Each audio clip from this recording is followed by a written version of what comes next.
Door తీయండి.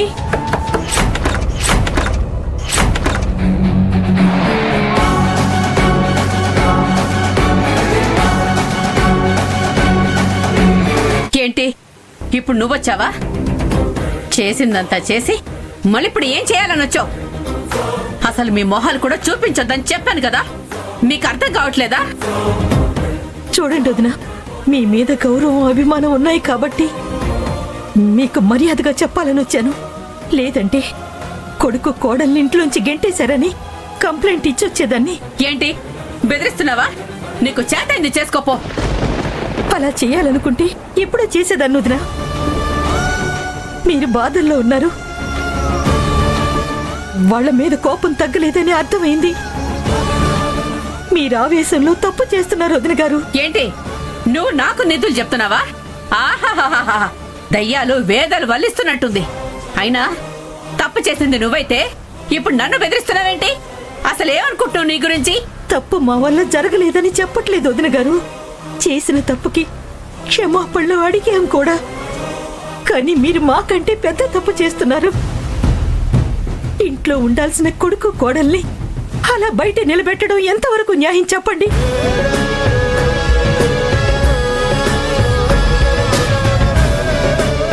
పిల్లలు తప్పు చేశారు, కానీ కావాలని చేయలేదు. పెద్ద మనసు చేసుకుని తప్పుని క్షమించాల్సింది పోయి మరి ఇలా శిక్షిస్తారా? మళ్ళీ ఈ గుమ్మం తొక్కకూడదని చెప్పడం ఏం బాగోలేదు వదినా. ఇలా ఎదుటి వాళ్ళకి ఉచిత సలహాలు ఇవ్వడం అనేది చాలా ఈజీ. అయినా నా స్థానంలో నువ్వుండుంటే అప్పుడు తెలుసుండేది నీకు. అయినా ఈ ఇల్లు నాదే. నా ఇంట్లో ఎవరుండాలో ఉండకూడదో నిర్ణయించాల్సింది కూడా నేనే. అయినా మీలాగా మర్యాద తెలియని మనుషులతో చెప్పించుకోవాల్సిన అవసరం నాకు లేదు. మర్యాదగా మీ అంతటా మీరే వెళితే బాగుంటుంది. లేదంటే నేనే మెడపట్టి బయటికి గెంటేయాల్సి వస్తుంది. భద్రావతి, నువ్వేం మాట్లాడుతున్నావు అర్థమవుతుందా? ఆవిడ మన వియంకురాలు, మర్యాదగా మాట్లాడాలి. వీళ్ళకి మర్యాద ఇవ్వడం ఏంటండి? మోసగాళ్ళు, అబద్ధాలు చెప్పి అందరినీ నట్టెంట్లో ముంచిన దగాకోర్లు. చిచ్చి, ఇలాంటి వాళ్లతో వియ్యం అందుకోవాల్సి రావడం నా కర్మ. వదినా,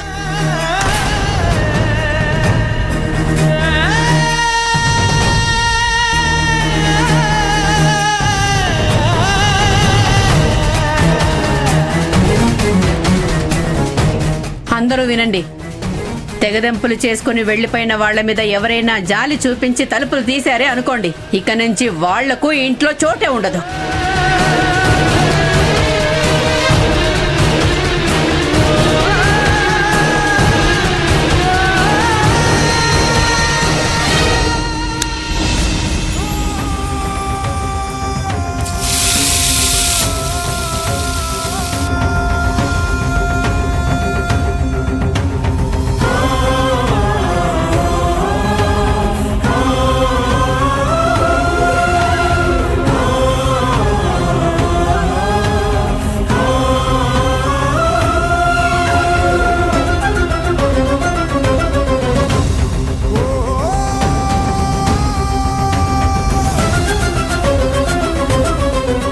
అక్కడ ఏం జరిగిందో నేను ఊహించగలను అత్తయ్య. మా అమ్మ అంతే, కోపం వచ్చినా బాధ వచ్చినా తట్టుకోలేదు. మా అమ్మ అన్న మాటలకి నేను క్షమాపణలు అడుగుతున్నాను. దయచేసి మమ్మల్ని క్షమించండి. అయ్యో అల్లుడు గారు, అంత మాట అనకండి. ఇలా క్షమాపణలు అడిగి నా విలువ తగ్గించకండి అల్లుడు గారు. ఈ ఇంటి తలుపులు మూసేస్తే ఏంటి? మా ఇంటి తలుపులు ఎప్పుడు మీకోసం తెరిచే ఉంటాయి. పదండి వెళదాం.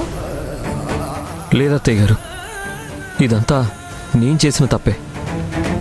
దాన్ని నేను సరిదిద్దుకోవాలి. ఈ గొడవల్లోకి మిమ్మల్ని లాగి మీరు కూడా మాట పడేలా చేశాను. మళ్ళీ మీకు మేము భారం కాదలుచుకోలేదు. అయ్యో, ఇందులో భారం ఏముంది అల్లుడు గారు? నేను మిమ్మల్ని నా బిడ్డగానే అనుకున్నాను. ఇంట్లో మనిషి ఇంటికొస్తే భారం ఎలా అవుతారు? లేదత్తయ్య, మేము ఇలా రావడం నాకు ఇష్టం లేదు. దయచేసి మీరేమనుకోకుండా ఇంటికి వెళ్ళిపోండి.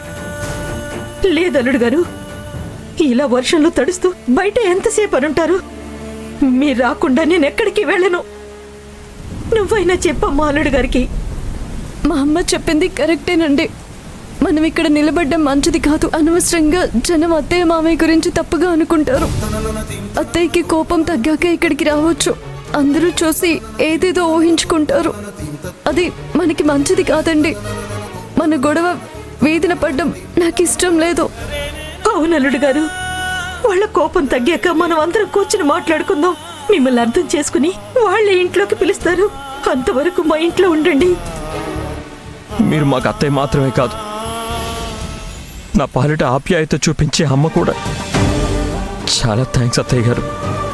పదండి బాబు, పదండి. పదలక్ష్మి, ఆటో, పదండి.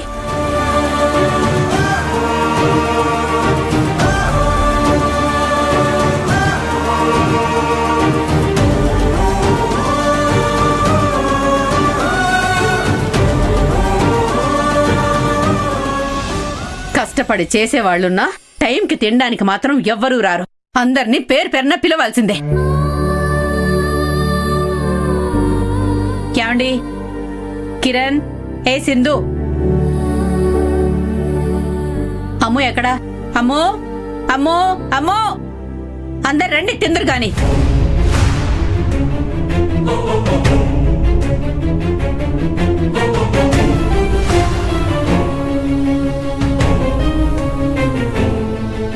నువ్విచ్చిన ట్విస్ట్ కి అందరికీ కడుపు నిండిపోయినట్టుందమ్మా. ఎవ్వరూ రావట్లేదు. అవునా? మంచిది. కొవ్వు ఎక్కువైపోయి ఈ పూట ఎవరికి ఆకలి కావట్లేదంటే చాలా సంతోషం. ఏం పర్వాలేదు, 4 రోజులు లంకనం వేస్తే పేరుకుపోయిన కొవ్వు కాస్త కరిగిపోతుంది. అప్పుడు తిందురు గాని.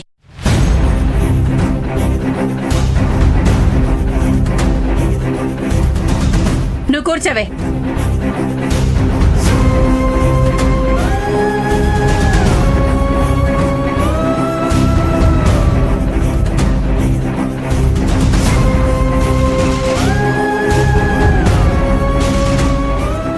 కొడుకు కోడలు అలా వర్షంలో తడుస్తుంటే ఆ ముద్దెలా దిగుతుందే మీకు? అసలు మీరిద్దరు మనుషులేనా? మీరు తింటుంది అన్నమేనా? కాదు నాన్న, ఉప్మా తింటున్నాం. భద్రావతి, నువ్వేనా ఇలా చేస్తోంది? అవతల కొడుకు కోడలే. చూడండి, ఇలా మీరంతా ఒక్కొక్కరుగా నా దగ్గరకొచ్చి కొడుకు కోడలని నన్ను కన్విన్స్ చేయాలని చూడకండి. ఇక నుంచి వాళ్ళకి మనకి ఎలాంటి సంబంధం లేదు. ఇంకెప్పుడు వాళ్ళు ఊసు నా దగ్గర ఎత్తకండి. ఇదే మీకు లాస్ట్ వార్నింగ్. ఛీ! నువ్వే తినమ్మమ్మా.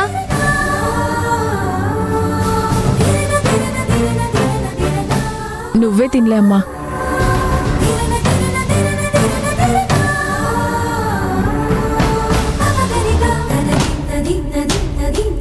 నువ్వే తినలే అక్క.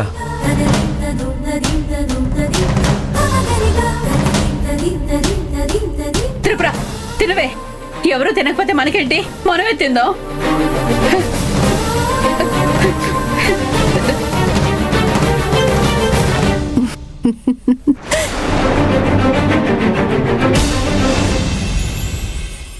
రండమ్మా, రండి. రా బాబు.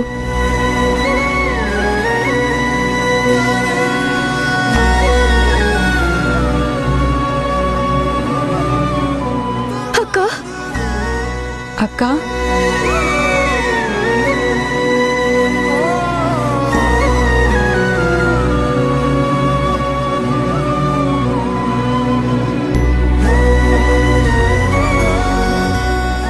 వాళ్ళు వర్షంలో తడిచారు. ముందు వెళ్ళి టవల్ తీసుకురండి. చలి పెట్టక ముందే తల తుడుచుకుంటే దగ్గు జలుబు రావు. వెళ్ళండి. సరే అమ్మా.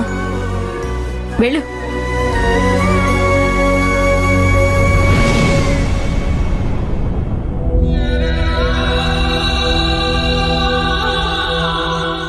ఇవ్వు. బావుగారు, అక్క, తీసుకో. ఇద్దరికి వేడివేడి కాఫీ తీసుకొస్తాను. మీరు వెళ్ళి ఫ్రెష్ అవ్వండి. త్వరగా తీసుకురమ్మా. అసలే టైం 11 అయింది. ఇద్దరు ఆఫీస్కి వెళ్ళాలి కదా.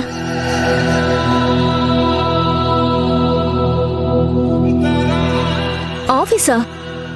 ఈరోజు అక్క బావ ఎక్కడికి వెళ్ళరు, ఇంట్లోనే రెస్ట్ తీసుకుంటారు. ఇప్పటికే చాలా రోజులు లీవ్ పెట్టారు. అదీ కాక లక్ష్మి మేనేజర్గా మొదటి రోజు డ్యూటీకి వెళ్తుంది.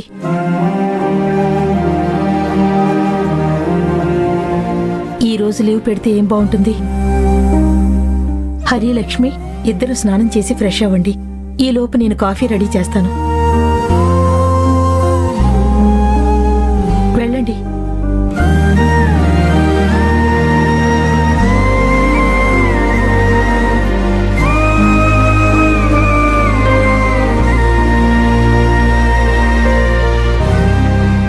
అమ్మా, ఇప్పటికే వాళ్ళు చాలా బాధలో ఉన్నారు. ఇలాంటి టైంలో ఆఫీస్కి వెళ్ళడం అవసరమా? వెళ్ళాలి. వాళ్ళు బాధలో ఉన్నారు కాబట్టి ఆఫీస్కి వెళ్ళటమే మంచిదనిపిస్తుంది. ఆఫీస్కి వెళ్లకుండా ఇంట్లోనే కూర్చుంటే ఏవేవో ఆలోచనలు, గతం తాలూకు బాధలు వదలవు కదా. పనిలో పడితే మైండ్ డైవర్ట్ అయ్యి అన్నీ మర్చిపోయే అవకాశం ఉంటుంది. అందుకే వాళ్ళని ఆఫీస్కి వెళ్ళమన్నాను.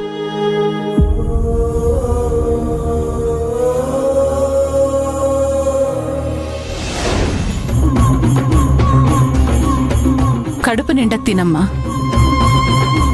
ఏం మాట్లాడుతున్నావే? ఇప్పుడెందుకు నన్ను నువ్వు కడుపు నిండా తినమని చెప్తున్నావు? ఏం లేదులే అమ్మా. రేపటి నుంచి తినడానికి తిండి ఉంటుందో ఉండదో, అందుకే ఉన్నప్పుడే తినమని చెప్తున్నాను. అమ్మా,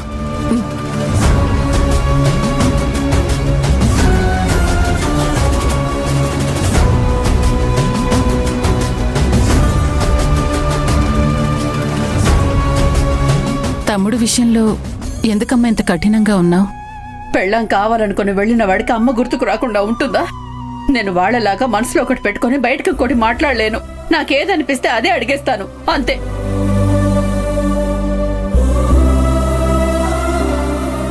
రేపటి నుంచి తినడానికి తిండుండదమ్మా. ఇప్పుడే కడుపు నిండా తినే. అలా చూస్తున్నావేంటమ్మా? నువ్వు నన్ను కోపంగా చూసినంత మాత్రాన నిజం మారదు కదా. ఆ లక్ష్మిని ఎక్కడ పెట్టాలో అక్కడ పెట్టావు, చాలా హ్యాపీ. కానీ ఆ లక్ష్మిని హరితో పాటు పంపిస్తే దానికి మంచి జరుగుతుంది, కానీ మనకేం మంచి జరుగుతుంది? హరి ఉద్యోగం చేస్తూ ఇంటిని పోషించేవాడు. ఇప్పుడు వాణ్ణి కూడా అది లాక్కెళ్ళిపోయింది. అది బాగానే ఉంటుంది, మనమే కడుపు మార్చుకొని ఉండాల్సొస్తుంది. నేను కన్న వాళ్ళంతా నన్ను ఇలా బాధ పెట్టడానికి పుట్టారనుకుంటా. ఒక్కళ్ళు కూడా నాకు నచ్చినట్టు పెళ్లి చేసుకోవడం లేదు. నేను మోసపోతేనే మీ దగ్గరకొచ్చున్నానమ్మా. కాని అది మన హరిని లాక్కెళ్ళిపోయింది. ఈ ఇంటి బాధ్యతల్ని మోసేవాణ్ణి తీసుకెళ్ళిపోయింది. త్రిపుర, ఇప్పటికి నేను పడుతున్న బాధలు చాలు. మళ్ళీ దాన్ని గుర్తు చేసి నన్ను బాధ పెట్టకు. ఈ బాధ నా వల్ల రాలేదమ్మా, ఆ లక్ష్మి వల్లే వచ్చింది. నేను గుర్తు చేయకపోయినా అది చేసిన మోసం మర్చిపోగలవా? అది హరిని మ్యానిపులేట్ చేసి తీసుకెళ్లిపోతుందని అనుకున్నాం, కానీ అది మాత్రం చాలా తెలివిగా దాని తప్పేం లేదు అన్నట్టుగా మనవే హరిని దూరం చేసుకునేలా చేసిందమ్మా. నిజంగా అదలా మ్యానిపులేట్ చేయటం చాలా గ్రేట్. ఏంటి, నేనే వాళ్ళని గెంటేసినట్టుగా మాట్లాడుతున్నావు? బ్యాగ్ తెచ్చి విసిరేసి బయట పడేసింది నువ్వు కదా. అయినా నేను లక్ష్మిని మాత్రమే బయటికి గెంటేయాలనుకున్నాను, అంతేగాని హరిని కాదే. అయినా నిన్న బ్యాగ్ తెచ్చి బయట పడేయమని ఎవరు చెప్పారు? అయ్యయ్యో, నేనా లక్ష్మిని మాత్రమే ఇంట్లో నుంచి గెంటేయాలని చూశానమ్మా. కాని నువ్వేం చేశావు? హరి మీద కూడా కోప్పడి తనతో పాటే వెళ్ళిపోయేలా చేశావు. అప్పుడు కూడా నువ్వడిగితే నీ కొడుకు ఆగడా? అప్పుడు దాన్ని మాత్రమే గెంటేస్తే మన చేతికి మట్టి అంటుకోకుండా దానికి తగిన శాస్తి జరిగేది కదా. కాని నువ్వలా చేయలేదు. ఇప్పుడింకేం చేయలేంలే. ఇక హరి మనకి దొరకడు. నువ్వన్నట్టుగా నీకు 2 కూతుళ్ళు, ఒక్కడే కొడుకు. త్రిపుర, ఇంకాపు. నువ్వన్నట్టుగానే నాకు 2 కూతుళ్ళు, ఒక్కడే కొడుకు. పెళ్ళా మాట విని తల్లిని వదులుకొని వెళ్ళిపోయే కొడుకు నాకు అవసరం లేదు. చేతి కంటిన మెతుకులైనా కన్న కొడుకైనా సరే అక్కర్లేని వాటిని ఎప్పటికప్పుడు తుడిచి పారేయాలి. లేదంటే మనకి వాల్యూ ఉండదు. చూడు త్రిపుర, నేనేం చేసినా బాగా ఆలోచించే చేస్తానే. తొందరపడి ఏదోటి చేసేసి ఆ తరువాత బాధపడే నీలాంటి క్యారెక్టర్ కాదే నాది. పిచ్చమ్మా, నీ అహంకారమే నిన్ను ఏదో ఒక రోజు దహించేస్తుంది. నీ కన్న కొడుకుని దూరం చేసుకొని అది కూడా మంచి తెలివితేటలు అని వెర్రవీగుతున్నావు చూడు. నిన్నేవనాలో తెలియట్లేదు. అతి తొందరలోనే నువ్వు తీసుకున్న నిర్ణయానికి పర్యవసానం కనపడుతుంది.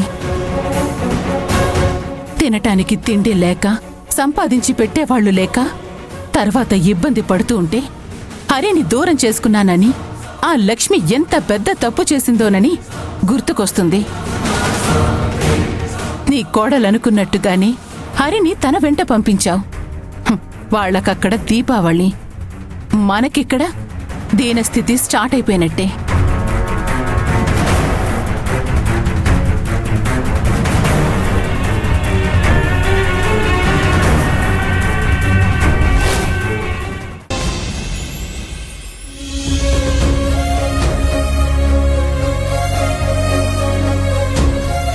నమస్కారం సార్. నమస్తే, కూర్చోండి.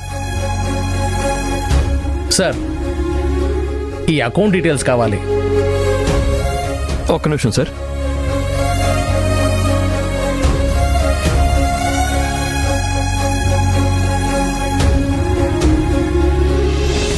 మీ పేరేంటి సార్?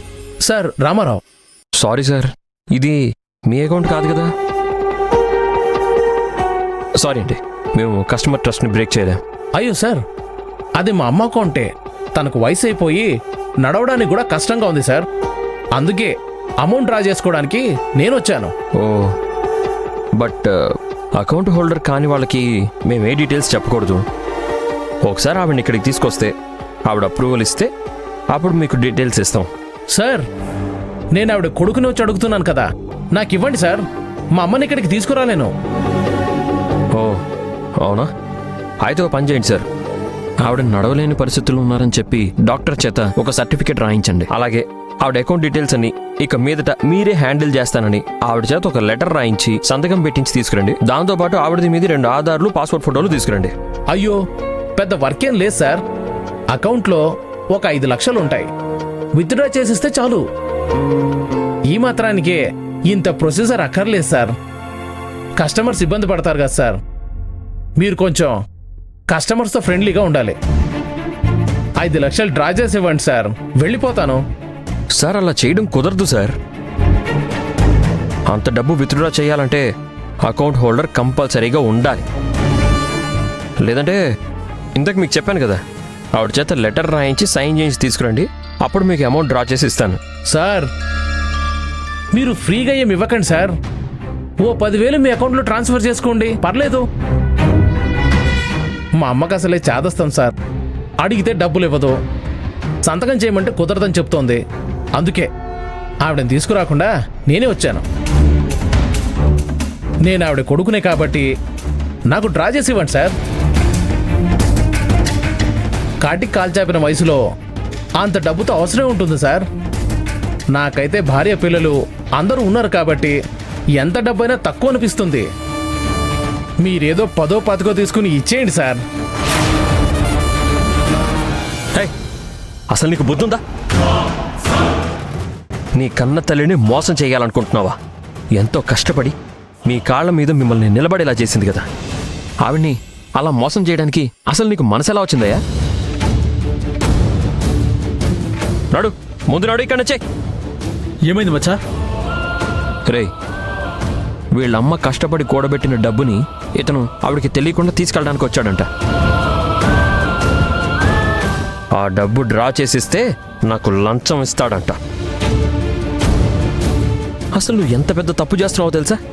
చిన్నప్పటి నుంచి నీ మీదే ఆశలు పెట్టుకొని ఇంత డబ్బు సంపాదించుంటుంది మీ అమ్మ. అలాంటిది ఆవిడికే టోపీ పెట్టాలని చూస్తున్నావా? అసలు నువ్వు మనిషివేనా?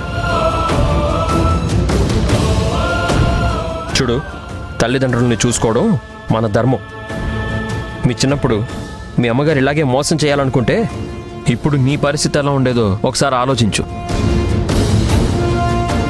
అమ్మంటే బిడ్డల గురించి ఆలోచించే త్యాగమూర్తి.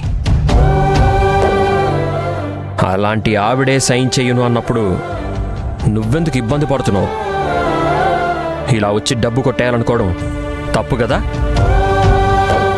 చూడు, అమ్మని ప్రేమగా చూసుకోకపోయినా పర్వాలేదు, కానీ ఇలా మోసం చేసి హింసించకండి. ఏదో బాధలో 1-2 మాటలు అంటుంది, అలా అని ఆవిడ పతనం కోరుకోవడం ఎంతవరకు కరెక్ట్? ఇంకొదిలేమచ్చా, ఇక మీరు బయలుదేరండి. కస్టమర్ సైన్ లేకుండా డబ్బు ఇవ్వడం కుదరదు. ఇంకోసారి లంచం గించు అంటూ వచ్చారో జైలుకి పంపించాల్సి వస్తుంది. వెళ్ళండి.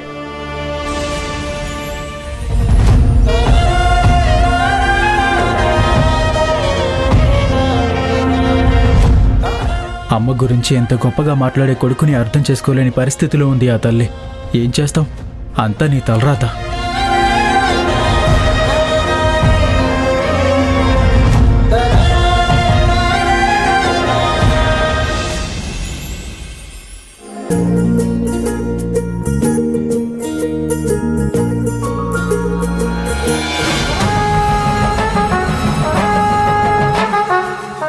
ఏయ్, తప్పుకో, నేను వెళ్ళాలి.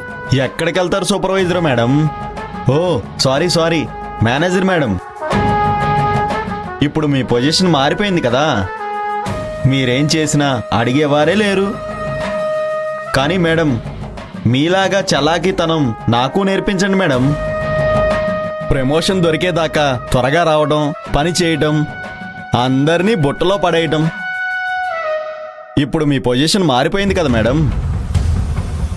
ఆఖరికి మధ్యాహ్నమైనా ఆఫీస్ ఓపెన్ ఉంటుందని తెలుసుకున్నందుకు సంతోషం. ఇది మీ అసలు రంగు ఖచ్చితంగా బయటపడుతుంది మేడం. అయినా అలా అయితే ఎక్కువ రోజులు ఉండలేరులే. ఇలా చేస్తే అడిగేవారు లేరనుకోకండి మేడం. అవునవును, మన ఆఫీస్ బయట ఒక వాచ్మెన్ సరిపోదన్నట్టు లోపల కూడా ఒక వాచ్మెన్ని పెట్టారనమాట. చూడు, ఎక్కువ మాట్లాడుతున్నావు. అయినా నువ్వేంటి తనకి సపోర్ట్గా మాట్లాడుతున్నావు? ఏ తనకి నోరు లేదా? అయినా లక్ష్మికి, లక్ష్మి వాళ్ళ ఆయనకి ఎవరినన్నా వెంట పెట్టుకుని రావడం తప్ప ఒంటరిగా వచ్చి మాట్లాడే ధైర్యం ఉండదా? ఏయ్, ఏంటి నీ బాధ? ఏం చేస్తున్నావు రమేష్?